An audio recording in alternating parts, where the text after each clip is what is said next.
শেখ হাসিনার সরকার পতনের পর সামনে আসে তার গোপন টর্চার সেল বা আয়নাঘর নামক গোপন আস্তানা। এই আয়নাঘর আয়নাঘর আয়নাঘর এই সাগর একখান কথা শুনাইয়া সাধারণ মানুষের মাথায় পাকিস্তানি ইহুদের টুপি পরানি হচ্ছে। যখন খালেদা জিয়ার পতন হয় তখন শুনতাম হাওয়া ভবন হাওয়া ভবন, এই হাওয়া ভবন কইরা কইরা 17টা বছর কাটিয়ে দিছে।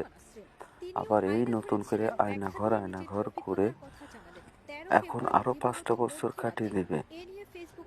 আসলে কিছু পাকিস্তানি দালাল যারা এই দেশের কখনো ভালো চায়নি এবং এখনো তারা চায়ও না, তারা কিভাবে এই দেশটাকে পিছিয়ে নেবে, সারা বিশ্বের কাছে কিভাবে দেশটাকে ছোট করবে, এইটা নিয়েই তারা সবসময় সরকারের যখন উন্নয়নের কাজ করে তখন তার পেছনে এই পাকিস্তানি দালালরা উঠে পড়ে লেগে থাকে।